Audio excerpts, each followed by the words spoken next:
যে মেয়েটা বাপের বাড়িতে ভাত খাওয়ার পরে প্লেট ধুয়ে দাও না, সেই মেয়েটা শ্বশুর বাড়িতে এসে কত কাজ করে আর তার বাবা মা এগুলা দেখেছে কতটা কষ্ট পায়, কিন্তু কিছু করার থাকে না, কারণ শ্বশুর বাড়িতে তার সেই স্বাধীনতা নাই। শ্বশুর বাড়িতে স্বামী বাসায় না থাকলে বা বাড়িতে না থাকলে তখন আরো কষ্ট হয়, কারণ শ্বশুর বাড়িতে অনেকের কথা মেনে চলতে হয়, অনেক কিছু করতে হয়, না চাইতেও অনেক কিছু করা লাগে। সকাল সকাল উঠে আজকে আমার শাশুড়ি কাজ তরকারি গুলা কাটতেছে আর আমি এদিকে অনেকগুলা ধানের বিচুলি নিয়ে এগুলাতে গাদা দেওয়ার জন্য নিয়ে যাচ্ছি। আসলে কি করবো, কষ্ট তো অনেক কিছু হয় কিন্তু কিছু করার থাকে না, সবার সাথে তাল মিলিয়েই কাজ করতে হয়। শ্বশুর বাড়িতে যেসব মেয়েরা কাজ না করে তাদের দেখবেন ভালো মুখে ভাত হয় না। আর আমার স্বামী তো বিশেষ করে বাড়িতেই থাকে না, তখন তো কত কষ্ট করে যে কাজ করতে হয়, কত কষ্ট করে দিন পার করতে হয় শুধুমাত্র সে বাড়ি বউটা জানে। আর এগুলা স্বামী দেখেও না দেখার ভান করে, শুনিও না শোনার ভান করে, কিন্তু কিছু করার থাকে না। এদিকে আমার শাশুড়ি অনেকগুলো তরকারি কেটে রাখছে। আসলে উনিও বয়স্ক মানুষ, কিছু করার নেই, কারণ যাদের সাথে তো কাজ করতে হবে। আমি একা বসে থাকবো, তারা কাজ করবো, এটা কিন্তু সবাই ভালো চোখে দেখে না। আমার শাশুড়ি এদিকে তরকারি কাটা শেষ, উনি আবার আমার মেয়েকে বললাম যে তুই একটু তরকারিগুলো ধুয়ে আন। তো আমার মেয়ে এখন যাবে তরকারিগুলো ধুয়ে আনতে, ওর দাদু সব কেটে দিছে আর আমি এদিকে রান্না বান্নার জন্য ওদিকে কাজ সেরে এদিকে বসে রান্না বান্না করার জন্য বসে আছি। সব থেকে বড় কথা, যে সংসারে স্বামী স্ত্রী মিল বা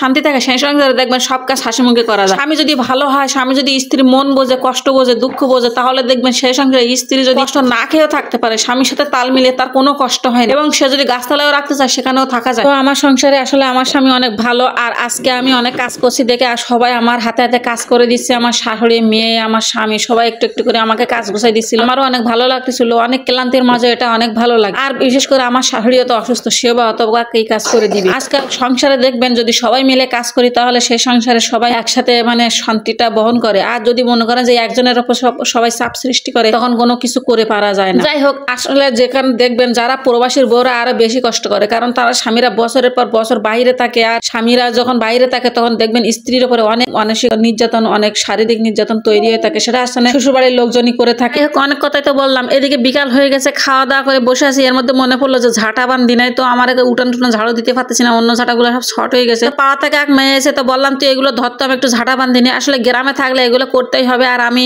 অতটা ভালো ঝাঁটা না বাঁধতে পারলেও শাশুড়ি যতটুকু শিখাই দিছে, আমার মা যতটুকু শিখাই দিছে আমি ততটুকু দিয়ে চেষ্টা করি। আর ইনশাল্লাহ মোটামুটি সব কাজ তো পারি, আর এটুকু পারবো না কেন, নিজের অভিজ্ঞতা দিয়ে সব কাজ করার চেষ্টা করি। এখানে দেখেন আমি কিভাবে ঝাঁটা বান্ধি। আপনারা কে কে ঝাঁটা বাঁধেন জানি না, শহরের মানুষরা ঝাঁটা বাঁধে না, ওরা ফুল ঝাড়ু কিনে আনে, আর আমি এখানে ঝাঁটা বাঁধতেছি। এদিকে আমার হাঁসটা দেখতেছি ডিম পাড়বো করে এখানে শুধু লুকাচ্ছে। তো লুকাইলে কি হবে, যেখানে লুকাবে সেখানে তো ডিম পাড়ে, পরে যদি না খুঁজে পাই তো ওরা আমি একটা জায়গা করে দিলাম, ও ওখানে ডিম পাড়ার জন্য প্রস্তুত নিচ্ছে আর আমি এখানে ঝাঁটা বাঁধতেছি। হঠাৎ মনে পড়লো, এরপর দেখেন আমার হাঁস ডিম পাড়ার জন্য বসে প্রস্তুত। এর মধ্যে আমি আবার ক্যামেরাটা নিয়ে গেলাম, যাক দেখি ডিম পাড়তেছে কিভাবে একটু দেখাবো। এর মধ্যে দেখি আমার হাঁসের ডিম পাড়া শেষ। ডিম দিতে যে কত কষ্ট শুধুমাত্র এই হাঁসটাই জানে, আর নারী জানে বাচ্চা জন্ম দিতে কতটা কষ্ট। তা যাই হোক, পৃথিবীতে সবকিছু আনতে হলে, মোটা পেতে হলে সবকিছুতে কষ্ট করতে হবে, তো কিছু করে না। এখানে একটা ডিম দিয়েছিলাম, আর একটা ডিম হাঁসে দিয়েছে। তো দেখেন আমার প্রতিদিন একটা করে হাঁসের ডিম দেয়। তো আজকের মতো ভিডিওটা এখানে শেষ করছি। আল্লাহ হাফেজ।